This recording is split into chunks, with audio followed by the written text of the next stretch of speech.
This is a recap for Wednesday, March 31st. So I'm going to start with what we began with in class, and that is just showing you what basic graphing looks like. If I put in y equals mx plus b, then I can change the rotation. Notice how it's rotating as I move the m, like right now m is equal to 0.2. Now it's equal to 2.2. And I can make it steeper by making, notice the m is getting bigger. So this is what's being multiplied by x. So I can make it really steep or really flat or even go the other direction. There's -1.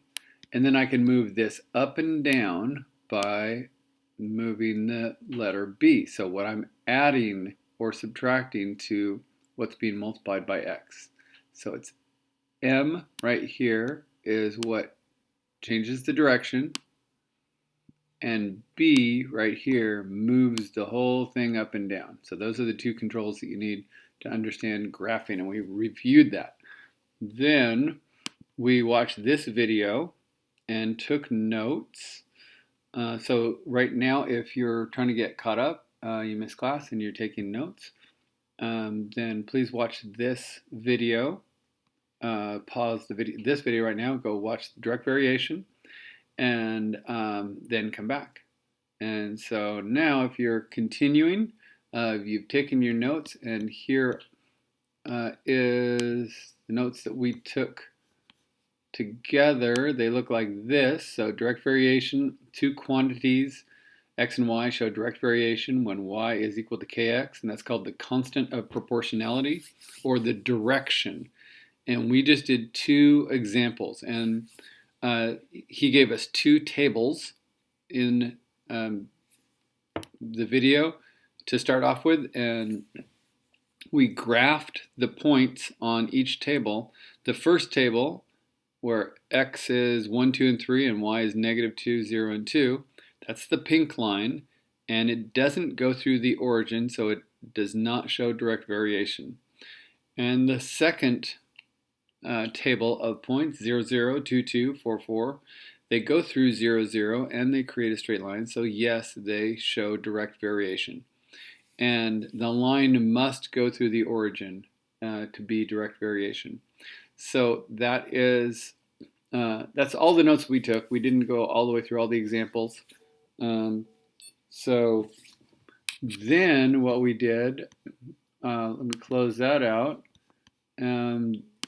Then we went to card 4, and we talked about a mechanic who is paid hourly knows that working longer means making more money, and that's because his pay increases directly with the number of hours he worked. As his hours increase, so does the amount of his paycheck. So if you work 0 hours, then you get 0 pay. And so we did this, and I took a screenshot of it, so it looks like this right here. So 0, if we made an example, what if you made $20 an hour? Then if you work 0 hours, you get $0. 1 hour, $20, 2 hours, $40, and so on. And we set up the x-axis as the number of hours. I should have wrote hours on that. So let me add that in here real quick. So this should say hours right here.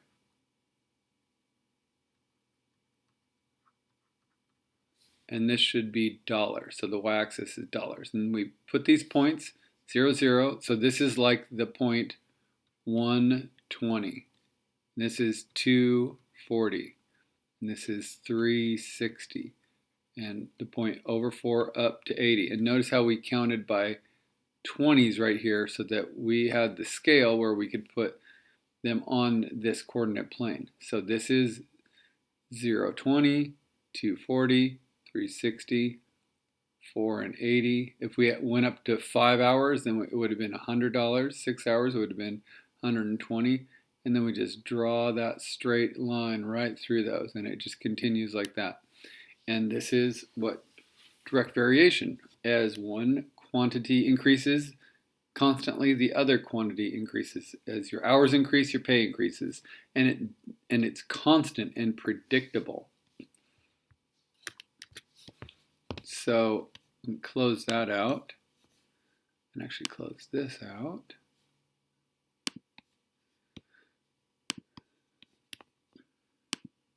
And then we skipped the next card.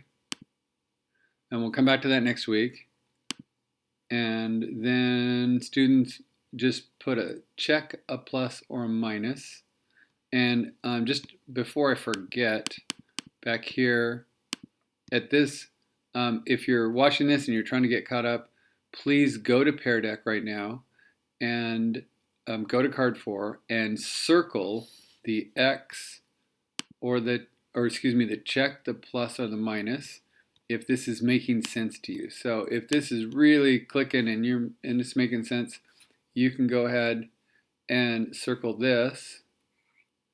If it's kind of making a little bit of sense but still need some help with it, then you could circle this.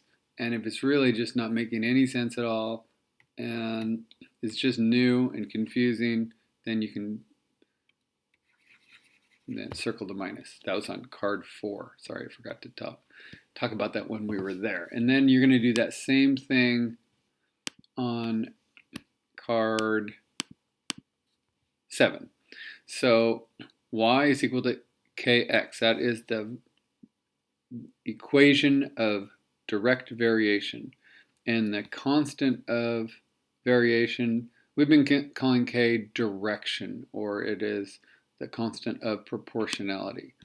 So if you want to, you can put in here, we've been calling this direction.